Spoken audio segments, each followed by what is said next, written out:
पुरानी पेंशन की बहाली के मुद्दे पर आंदोलित सरकारी कर्मचारियों का व्यापक प्रभाव और इसी के साथ महागठबंधन के तरफ से इस बात का ऐलान करना कि अगर हमारी सरकार बनेगी तो पुरानी पेंशन की बहाली की जाएगी, इस पूरे समीकरण ने बिहार का पूरा सियासी गुड़ागणित बिगाड़ दिया है। और इसी के साथ बिहार में जिस तरीके से इतिहास में पहली बार इतनी व्यापक वोटिंग हुई है, उसके बाद ये माना जा रहा है कि पुरानी पेंशन की बहाली के मुद्दे पर आंदोलित सरकारी कर्मचारियों का जादू चल गया है। यानी कि इस बार बिहार में जो वोटिंग हो रही है वो सीधे तौर पर एनडीए के खिलाफ हो रही है, क्योंकि इतनी तादाद में वोटिंग होना अभी तक बिहार के इतिहास में कभी दर्ज नहीं किया गया है। अब इसी के नाते से माना जा रहा है कि 64% से ज्यादा वोटिंग होना इस बात का साफ तौर पर संकेत है कि पुरानी पेंशन की बहाली के मुद्दे पर आंदोलित सरकारी कर्मचारियों ने सतही स्तर पर जो एंटी इनकम्बेंसी का माहौल बनाया था उसका बहुत ही व्यापक असर देखने को मिल रहा है। इसका मतलब है कि बिहार में सत्ता परिवर्तन होने जा रहा है और एनडीए को करारी शिकस्त मिल सकती है। हालांकि राजनीतिक विश्लेषक भी इस बात को भी इंकार नहीं कर पा रहे हैं कि इस बार बीजेपी ने बड़ी गलती कर दी है और महागठबंधन को अंडर एस्टिमेट किया,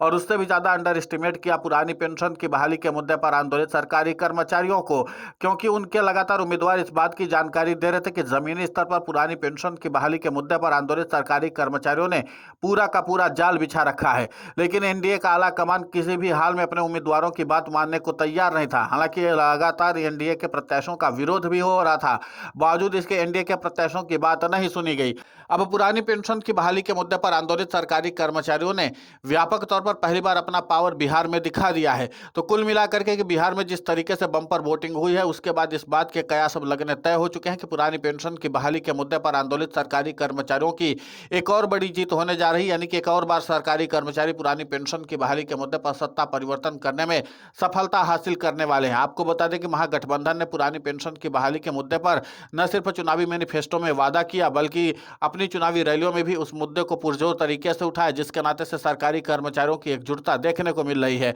उधर पुरानी पेंशन की बहाली के मुद्दे पर आंदोलित सरकारी कर्मचारियों ने साफ तौर पर यह बता दिया कि ये तो हमारे प्रभुत्व वाले इलाके थे, जहां पर बहुत ही व्यापक तौर पर सरकारी कर्मचारियों ने अपनी सक्रियता दिखाई और अप्रत्याशित तौर पर जो सक्रियता बढ़ाई, उसी का नतीजा है कि ये पूरा सियासी गुणागणित बिगड़ता हुआ नजर आ रहा है एनडीए के लिए। अभी और आप देखिए आगे जो स्थितियां बनने वाली है, उसके नाते से एनडीए के प्रत्याशियों की लुटिया डुबनी तो तय है, क्योंकि पुरानी पेंशन की बहाली के मुद्दे पर आंदोलित सरकारी कर्मचारी इस बार महागठबंधन को प्रचंड वोटों के साथ जिता करके ही दम लेंगे। तो इसका मतलब साफ है कि पुरानी पेंशन की बहाली के मुद्दे पर आंदोलित सरकारी कर्मचारी और महागठबंधन पुरानी पेंशन के लिए कदम से कदम मिला करके चल रहे हैं, और इस बात से अब एनडीए में आला कमान में हड़कंप मच गया है। खबर यहां तक है कि एनडीए आला कमान भी इस मामले पर बैठक बुलाने के लिए मजबूर हो गया है। माना जा रहा है कि प्रधानमंत्री नरेंद्र मोदी और बिहार के मुख्यमंत्री नीतीश कुमार अब लगातार इस मामले पर मंथन चिंतन करेंगे। हालांकि अब मामला पूरी तरीके से बिगड़ चुका है, क्योंकि अब दोनों के ही हाथ में कुछ बचा नहीं है। अब कोई भी दांव ऐसा बचा नहीं है कि जिसके दम पर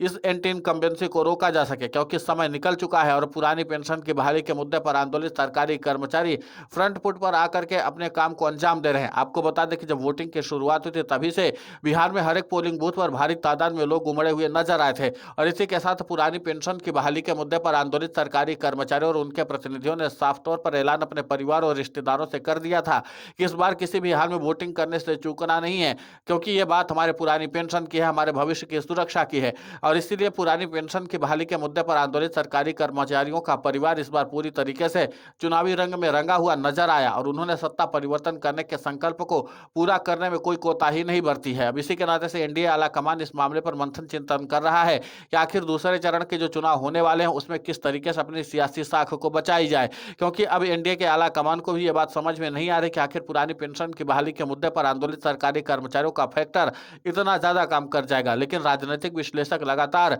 एनडीए और खासकर बीजेपी को इस बात की चेतावनी दे रहे थे कि अगर बिहार में महागठबंधन ने सरकारी फैक्टर चला, यानी कि सरकारी कर्मचारियों की पुरानी पेंशन की बहाली और इसके अलावा सरकारी नौकरी का दांव, तो जाहिर सी बात है कि एनडीए के साथ अब बहुत कुछ बुरा होने वाला है। और इसी के नाते से यह शुरुआत हो चुकी है, क्योंकि पुरानी पेंशन की बहाली के मुद्दे पर आंदोलित सरकारी कर्मचारी किसी भी हाल में बिहार में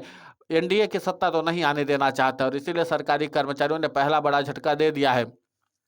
उधर राजनीतिक विश्लेषकों ने कहा कि जिस तरीके से 121 सीटों पर पुरानी पेंशन की बहाली के मुद्दे पर आंदोलित सरकारी कर्मचारियों का सीधा प्रभाव देखने को मिला है, इसके बाद से इस बात को इनकार नहीं किया जा सकता है कि अब एनडीए कितना भी डैमेज कंट्रोल कर ले, लेकिन पुरानी पेंशन की बहाली के मुद्दे पर आंदोलित सरकारी कर्मचारियों को जहां चोट करनी थी वो उन्होंने कर दिया है और उसके नाते से अब इस पूरे मामले पर डैमेज कंट्रोल करने का कोई खास फायदा होने वाला नहीं है। हालांकि प्रधानमंत्री नरेंद्र मोदी और बिहार के मुख्यमंत्री नीतीश कुमार इस मामले पर डैमेज कंट्रोल करने के लिए पूरी आपाधापी में लग चुके हैं और माना यही जा रहा है कि एनडीए आलाकमान की बड़ी बैठक बुलाई जाएगी और उस पूरे मामले पर एक तरह से सियासी गुणागणित सेट करने की कवायद की जाएगी। हालांकि प्रधानमंत्री नरेंद्र मोदी हो या मुख्यमंत्री नीतीश कुमार, इस बार दोनों ही नेताओं का जादू बिहार में चला नहीं है, क्योंकि इनके जो भाषण थे वो लोगों को पसंद नहीं आए थे और पुरानी पेंशन की बहाली के मुद्दे पर आंदोलित सरकारी कर्मचारियों ने पहले ही इनके सभी रणनीति का कलई खोल करके रख दिया था। अब इसी के नाते से बिहार में सियासी हड़कंप मच गया है, क्योंकि जिस तरीके से अप्रत्याशित तौर पर आम लोगों ने निकल करके इस बार मतदान दिया है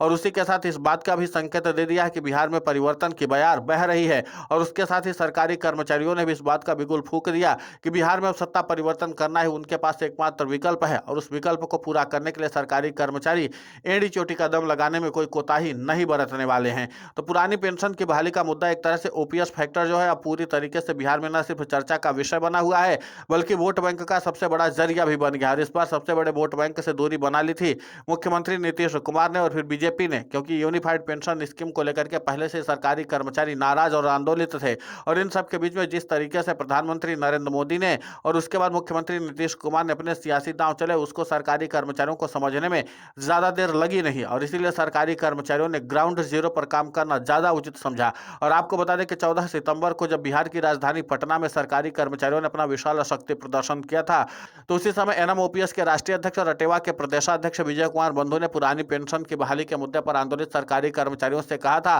कि आप लोगों को घर घर जाकर के लोगों को जागरूक करना होगा और सत्ता परिवर्तन करने के लिए प्रेरित करना होगा। और उसी के साथ इस बार बिहार के जो युवा है वो भी पुरानी पेंशन की बहाली के मुद्दे पर आंदोलित सरकारी कर्मचारियों का पूरा साथ दे रहे हैं, क्योंकि उनको सरकारी नौकरी चाहिए और इन सरकारी नौकरी वालों को पुरानी पेंशन चाहिए और दोनों ही मुद्दों पर खुल करके बात कर रहा है तो सिर्फ महागठबंधन। और जाहिर सी बात है कि दोनों ही मुद्दे बिहार के सुपर हॉट मुद्दे हैं और इसके दम पर ही सत्ता बनाई और बिगाड़ी दोनों जा सकती है। तो फिलहाल बिहार में पुरानी पेंशन की बहाली के मुद्दे को लेकर के जो सरकारी कर्मचारियों ने अपनी एकजुटता दिखाई है अब उसकी चर्चा राष्ट्रीय राजधानी दिल्ली तक होने लगी है और इसी के साथ प्रधानमंत्री नरेंद्र मोदी की भी टेंशन बढ़ी हुई है कि आखिर इस पूरे मामले पर डैमेज कंट्रोल किया जाए तो किया कैसे जाए, क्योंकि पुरानी पेंशन की बहाली के मुद्दे पर आंदोलित सरकारी कर्मचारियों ने साफ तौर पर इस बात का संकेत दे दिया है कि बिहार में सत्ता परिवर्तन किए बिना वो चैन की सांस में बैठने वाले नहीं है और इसलिए ग्राउंड जीरो पर पुरानी पेंशन की बहाली के मुद्दे पर आंदोलित सरकारी कर्मचारियों ने अपने निगरानी को मजबूत रखा और इसी के साथ अपने वोटर्स को भी छिटकने नहीं दिया, वोटर्स को सीधे पोलिंग बूथ ले गए और वहां पर मतदान करवा दिया।